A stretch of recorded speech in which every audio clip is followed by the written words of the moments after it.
personal mastery and organizational change.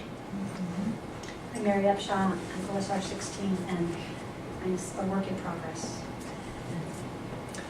I'm Addie Brooks, and I'm a work in progress now. Faculty. Before we were to engage in some conversation here, I had asked Bill if he would say a couple words about, just to kind of set the context and how area focus theory paper project, how that all works. Still up for that? Sure. I am one of the faculty that specializes in 55-word, 55-character students. Number of them right here. The point I think that Paula was interested in exploring further, setting the context for the 16 students to be looking forward, and maybe as you're sharing your experiences, OSR 15 students, a little bit of how these different stages came together.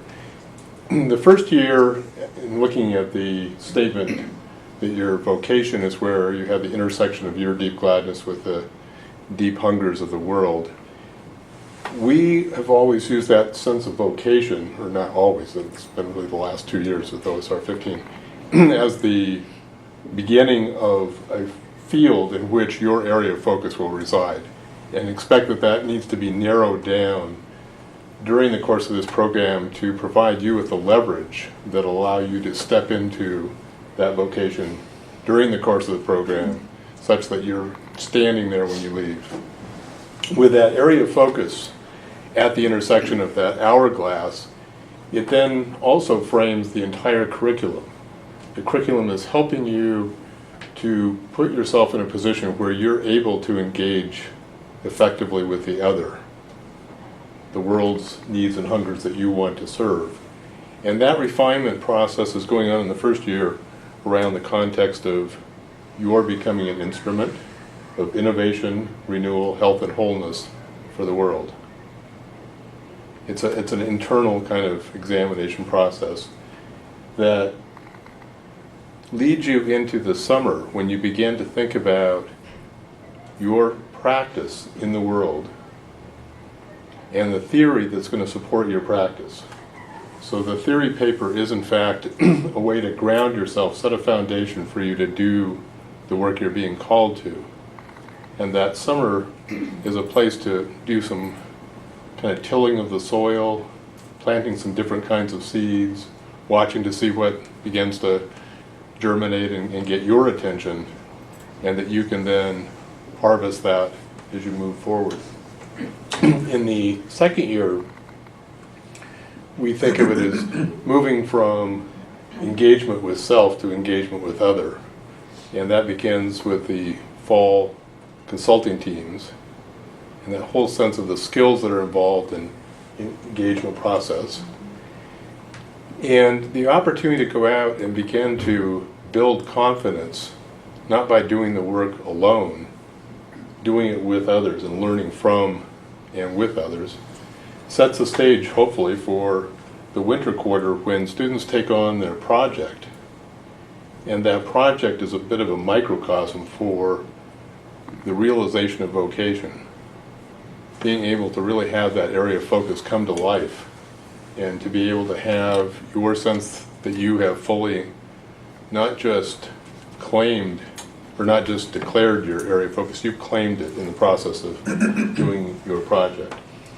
And then that all culminates in the final quarter with the last of the mentoring council meetings, and that's the opportunity to be witnessed by a group of people who have been walking beside you, behind you, around you, and can really see that growth and development and encourage you to fully step into that engagement with area of focus, vocation, making a difference in the world.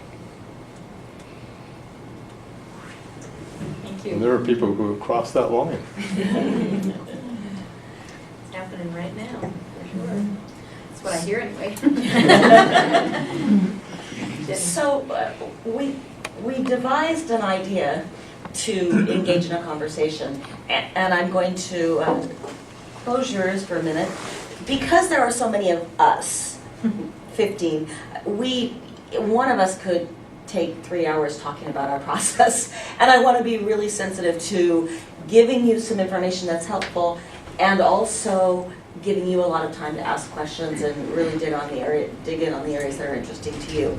So the thought that we had was to talk about the process in terms of you're starting with your area of focus, or maybe some people are just starting with what they came up with, the vocation, how the theory paper was, the decision for the theory paper was affected by that area of focus, and moving through the theory paper, or not, you know, after you've done your theory paper, how does that then influence where you are with your area of focus? How does that, both of those, move you into deciding on what your project is? And then how does the outcome of your project move you back to a 55 character area of focus that you're really excited to be graduating in, how long? With on your document saying, yes, this is what I'm claiming and this is what I'm owning.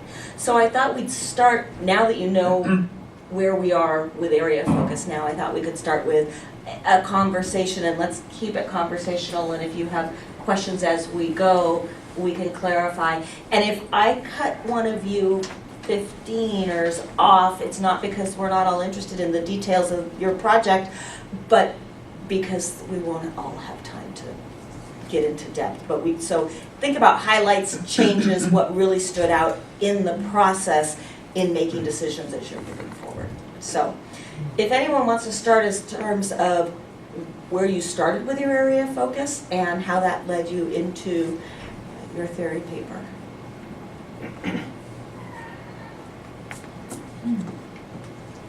So mine was a pretty long and winding journey, which I'll keep brief. Great. Time Think portfolio highlights.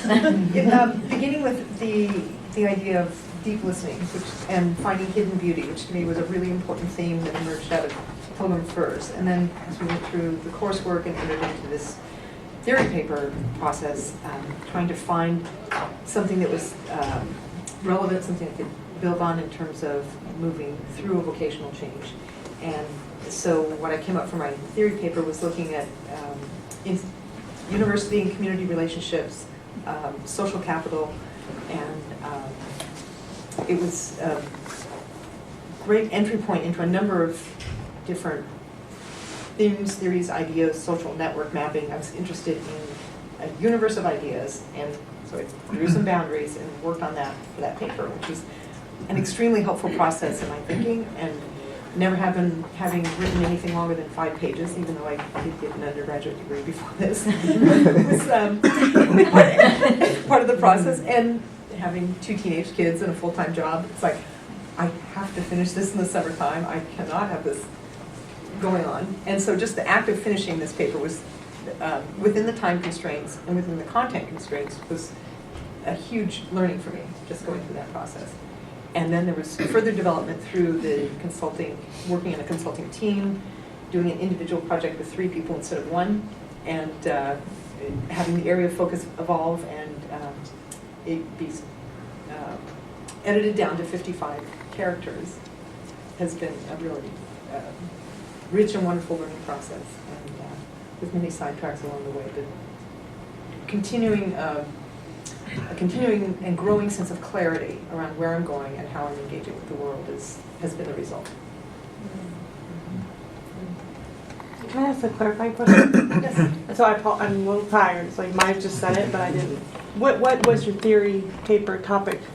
The topic was social capital. I'm not sure if I'm going to remember the title. It was social capital and university community relations, and that was partly based out of some things that are happening at Seattle University where I work, and how they were beginning the planning for the Seattle University Youth Initiative, where they're engaging in a local neighborhood. And I was very interested in asset-based community development and finding solutions that sort of come out of this grassroots area, and how do you access resources of larger scale and scope than what might be available on a neighborhood basis. Sorry, maybe that was too long an answer. But No, I heard that. Thank you. I heard several people mention